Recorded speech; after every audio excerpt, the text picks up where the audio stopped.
Hello guys, I Sherin David and today we are going to discuss about the Khilji and Tughlaq dynasties. So, there's a fact of history. Always the weaker person will decline and the stronger person will arise. So, the same way in this, the Mamluk dynasty became weak and the Khilji dynasty became strong and arose. So, the founder of Khilji dynasty is Jalaluddin Khilji. He was a generous and pious person. He was very merciful.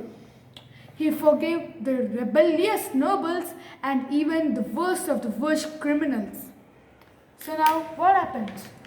The rebellious nobles killed everyone and even the criminals committed many serious crimes. So many serious crimes. So there was many revolts and lawlessness in the kingdom. So now, what happened next? Taking advantage of Jalaluddin's generosity, his ambitious nephew Alauddin Khilji treacherously murdered Jalaluddin Khilji. So, who is Alauddin Khilji? Alauddin Khilji is the nephew of Jalaluddin Khilji. So, how did Alauddin Khilji kill Jalaluddin Khilji? How did the nobles accept it? So, Alauddin Khilji firstly bribed all the nobles. He gave them rich gifts through which the nobles went back of him and supported him. So, here it was the perfect time for him to attack Jalaluddin Khilji. Then what about Jalaluddin Khilji's sons and grandsons? Did he have any grandsons or sons? Yes, Jalaluddin Khilji had sons. So what did Alauddin Khilji did?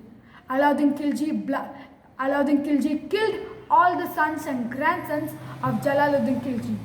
All the obstacles to the throne of Delhi was removed. So all the nobles who betrayed Jalaluddin Khilji and helped Alauddin Khilji to kill Jalaluddin Khilji were also killed because these nobles were also very rebellious and they could cause bad impact to the throne. So did Alauddin Khilji expand his empire? Yes, Alauddin Khilji was a shrewd administrator and a wonderful general. He had all the capabilities of a capable administrator. So let's know about his main conquests. Alauddin sent an expedition to the Gujarat, which was conquered and annexed. Malik Kafur, a slave, was bought for 1,000 dinars. So what are these dinars? These dinars are like monies of those days.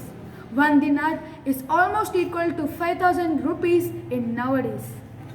So why did Alauddin Khilji buy Malik Kafur? Malik Kafur generally rose to the position of a general in Alauddin's army. So Rajasthan, the kingdom of Rajputs. Alauddin first captured the fort of Ranthambore and then attacked Chittor. The Rajputs fought bravely, but still they lost the battle. The women of the palace performed jauhar and burned themselves to death. After that, Alauddin captured the important cities of Mandu, Ujjain, Dar and Chanderi in Malwa. By 1305 CE, Alauddin became the master of whole North India. So, what about the Deccan? Was the south annexed by Alauddin Khilji? Yes. Alauddin set an expedition to the Deccan, which was led by Malik Kafur, the slave who was bought for 1,000 dinars.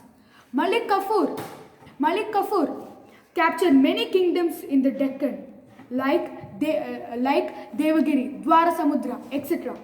So, this Malik Kafur killed many kings and attacked them. and attacked many kingdoms and destroyed many kingdoms. Thus, Alauddin became the first Turkish ruler to send an expedition towards the Deccan and capture it. So, there's a famous legend about Alauddin Khilji. We all know about Rani Padmini, the famous queen who was mostly known for her beauty. So Alauddin Khilji just saw a glimpse of her in a mirror. This led him to attack Chittor. So he conquered Chittor, but the queen preferred Jauhar and burned herself to death. So let's know about the Deccan policy. Alauddin did not annex the Deccan after he conquered it. He knew that he was far-sighted, and he knew that it would not be easy to maintain Deccan from that distance. So he thought that his main aim from the Deccan was he wanted to acquire as much as wealth from the Deccan for paying the salaries of the huge army that he had. So next one, we all know Mongol invasions.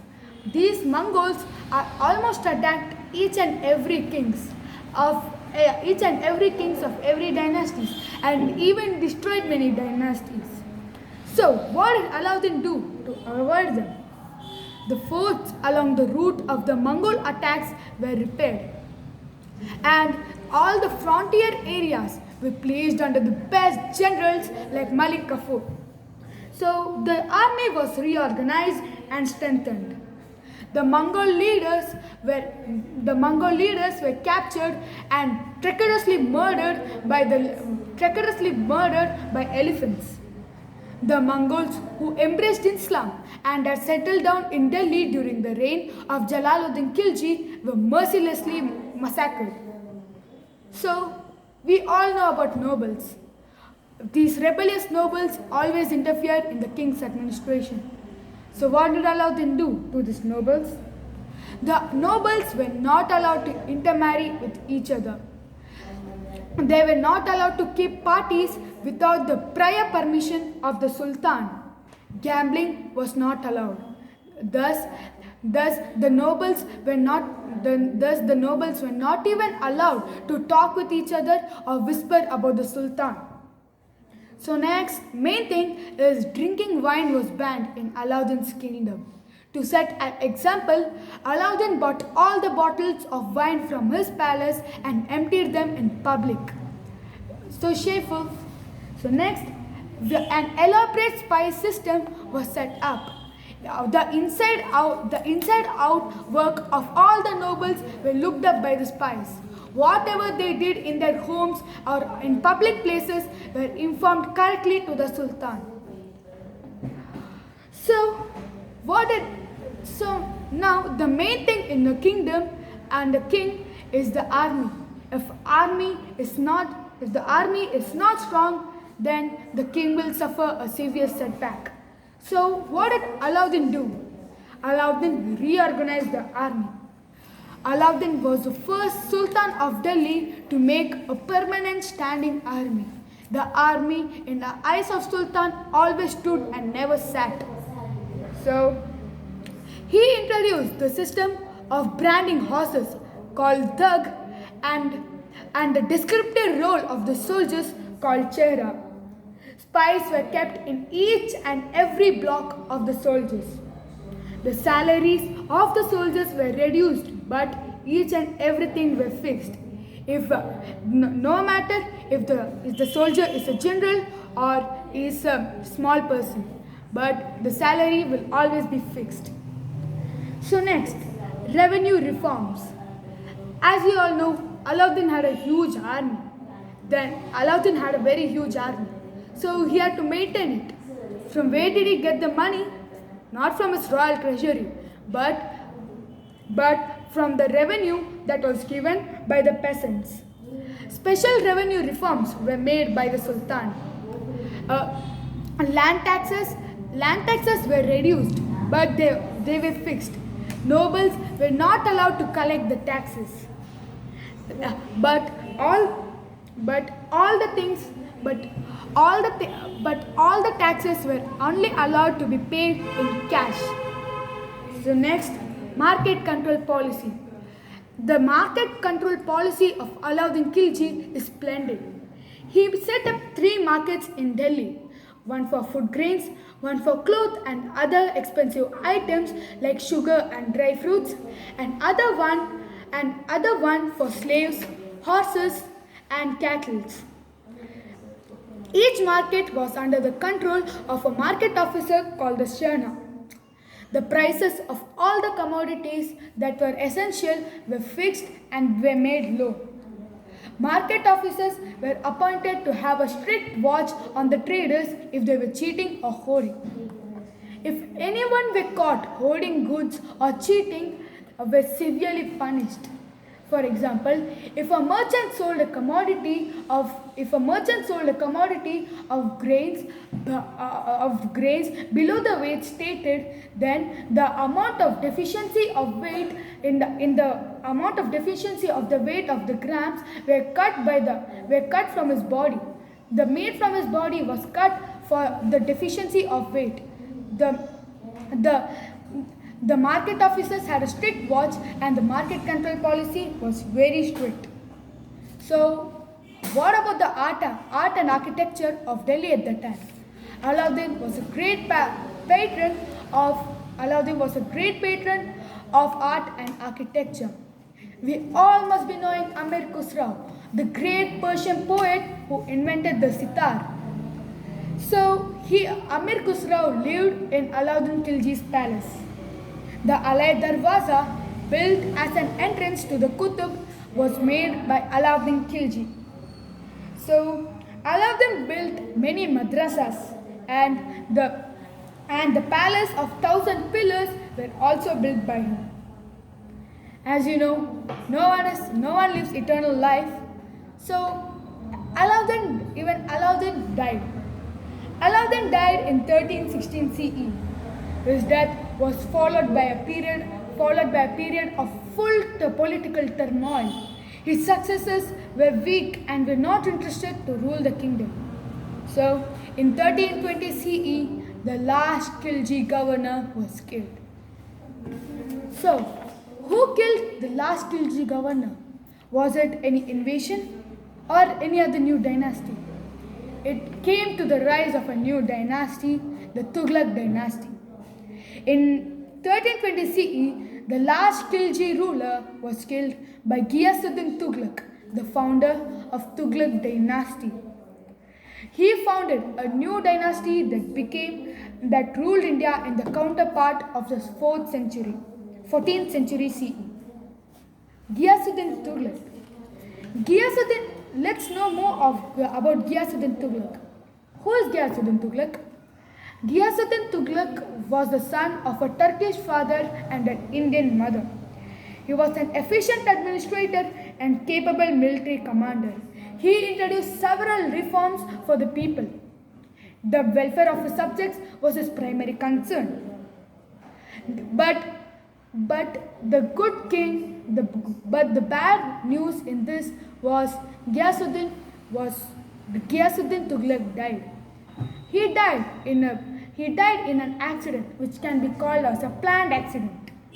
So next, who arrived? Yes, his successor Jauna Khan, who ascended the throne with the title of Muhammad bin Tughlaq. Muhammad bin Tughlaq was one of the most accomplished and learned scholars of that time. His extraordinary memory and keen intellect had allowed him to master philosophy, mathematics, science, astronomy, etc. He loved Persian literature and poetry, calligraphy, and fine arts and music. He even loved the company of learned men. Historians are often confused by the nature of his mind. Some historians call him the wisest fool, and some others call him visionary. Some others call him as a visionary and an idealist. He was a diligent ruler.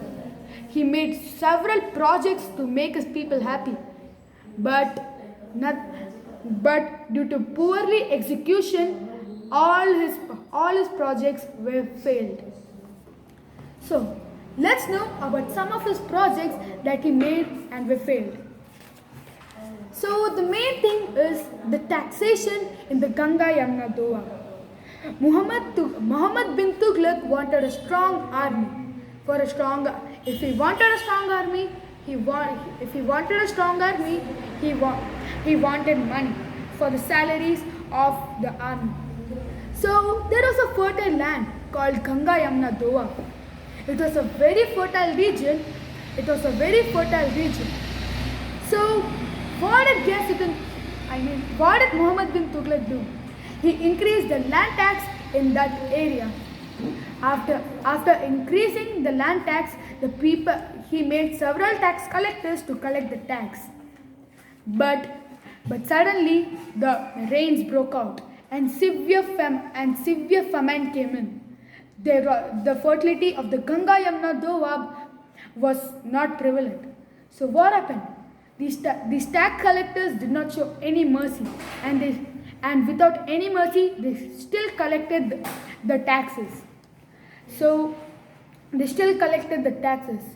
To escape the tyranny of the tax collectors, the peasants ran to the jungle. They spoiled everything. They spoiled their fields, their houses, everything was spoiled, and they ran to the jungles. So now what did Muhammad bin Tughlaq do? He made several revenue reforms, such as loans for farmers. But the solution came in too late. All the destruction was already done. Agriculture suffered a severe setback in his reign. Second main thing is transfer of the capital. The next step taken by Muhammad bin Tughlaq was transfer of capital from Delhi to Devagiri, now known as Daulatabad. There were certain reasons for the transfer of the capital. One thing was it was the central location. Devagiri was centrally located and it was almost equidistant to other important places from Delhi. The second main thing was Mongol invasion. Devagiri was at a certain distance from Mongol invaders.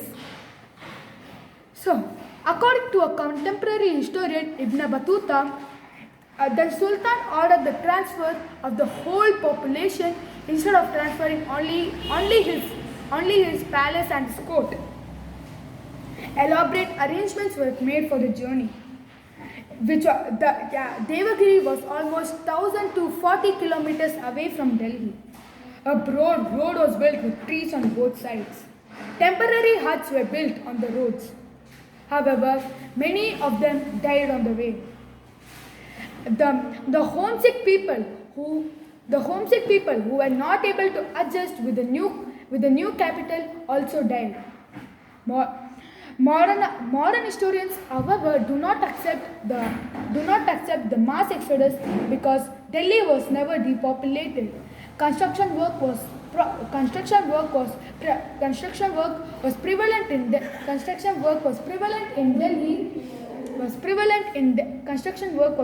in Delhi during the transfer of the capital.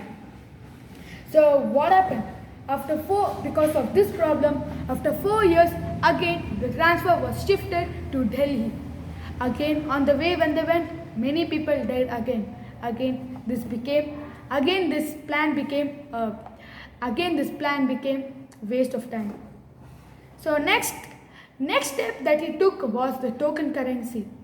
What happened was during the transfer of his capital, the royal treasury drained into ashes. And most of the money was gone in buying food grains and many other things. So Muhammad bin Tughlaq introduced the token currency. So copper coins which had the same value as gold and silver coins were made. But the monopoly of the but the monopoly of the government is to make copper coins.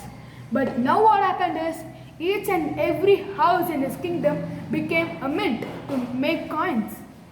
Everything. Everyone made fake coins, and fake coins were made to pay taxes and many more. So even token currency suffered a severe setback. So again the royal treasury came to a stop. Muhammad bin Tughlaq withdrew the token currency. Token currency could be a success if he had made the certain plans and checking of the tokens. So next, he made certain expansion schemes. Muhammad bin Tughlaq had a dream of establishing a world empire like Alauddin Khilji. So he mobilized a huge and large army and paid 1 year's salary in advance to the army. He wanted to conquer Persia, which was of the Himalaya.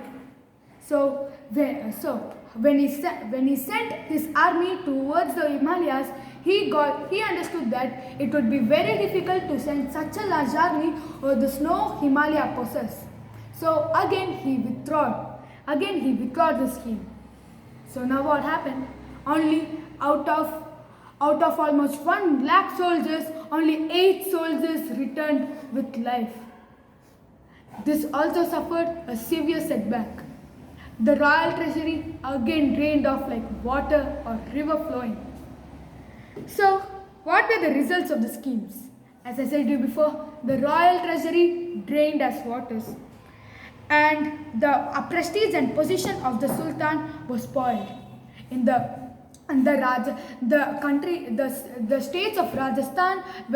The states of Rajasthan became independent, and the Rajput rulers again conquered Rajasthan. They made a very strong alliance against Muhammad bin Tughlaq. The main problem that Muhammad bin Tughlaq had is he lacked practical sense. He was whimsical and unpredictable. Some historians have concluded that Muhammad bin Tughlaq was not personally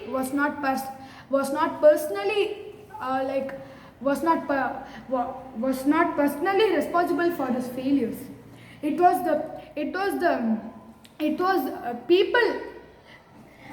did not want new reforms, and they did not want the Sultan to make new reforms and make the state into a beautiful one. People were backward and receptive to new ideas. The Muslim leaders in a king's palace did not support Muhammad bin Tughlaq, because Muhammad bin Tughlaq said them that you are no one to interfere in my administrations. If Muhammad bin Tughlaq had the help from ulema, at least some of his schemes could have been a success.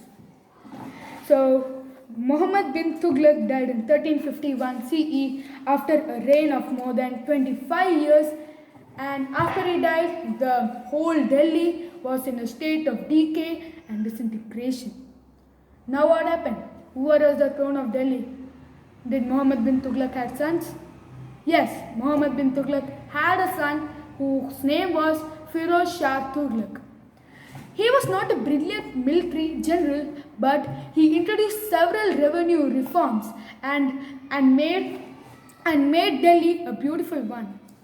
So land taxes were reduced in the Ganga Yamuna Doab. The Doab taxes were increased, and it was same like that. So Muhammad bin Tughlaq's son made it less. So the loans given to the farmers during the famine were cancelled. Many taxes were also abolished. Old canals were replaced with new canals, and hundreds of wells were built, and number of dams were constructed. These measures improved the aggregation facilities and made the peasants happy.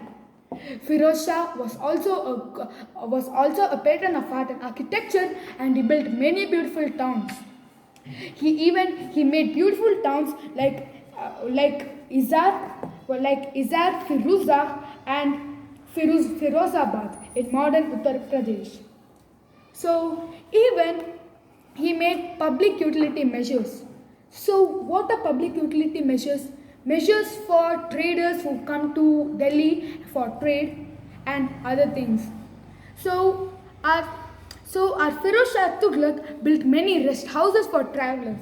He set up free hospitals for the poor. So a charity department was made, and a separate department was paid for looking after of slaves. So we can say that son is better than father. So judicial reforms. A good judicial system was made. A savage system of torturing suspects everything was abolished.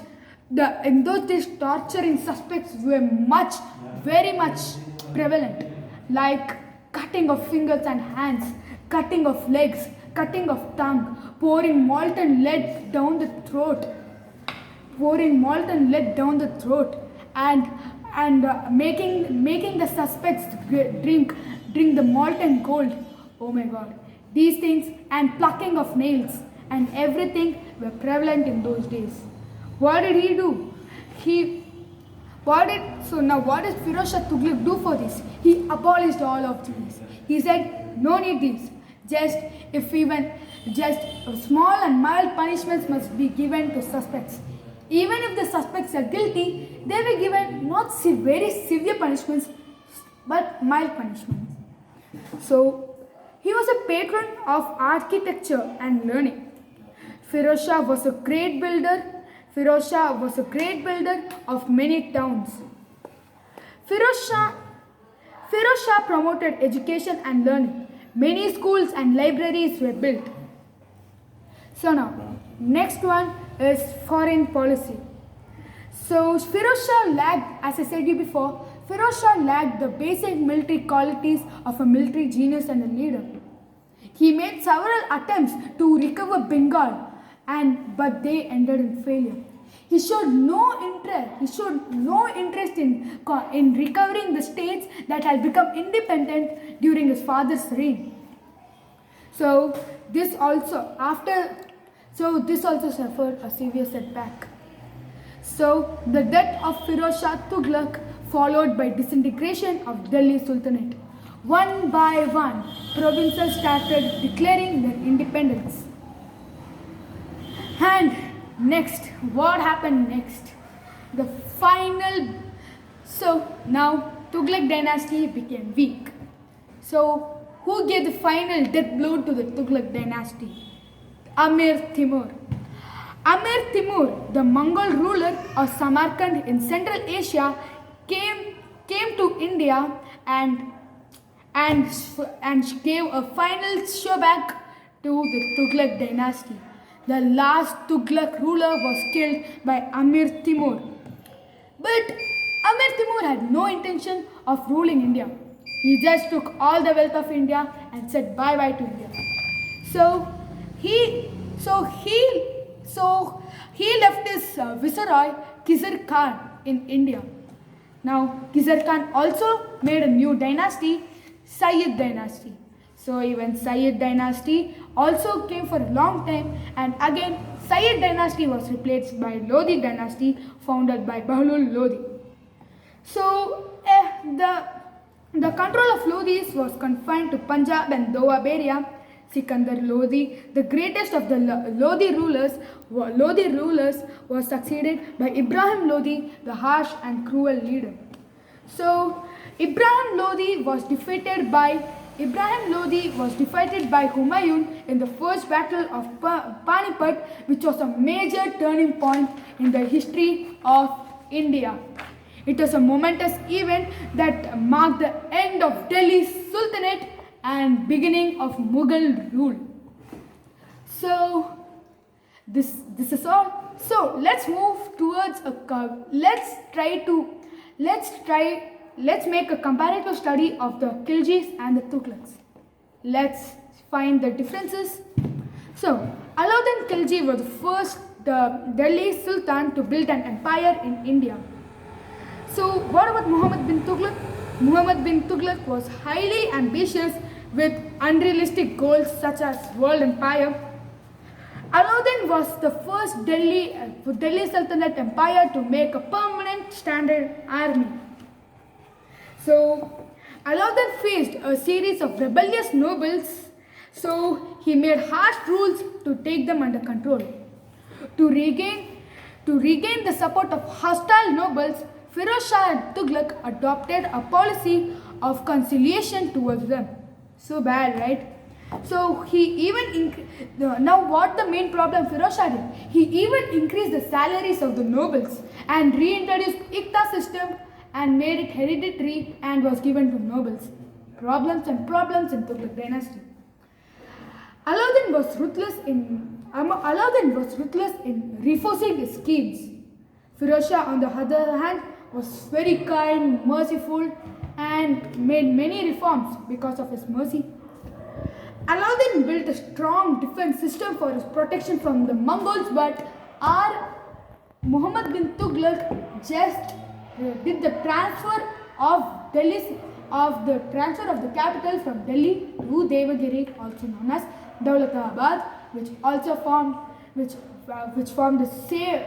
formed a grave setback on the royal treasury. So is there any few basic similarities between Khiljis and Tughlaqs? Yes, these rulers were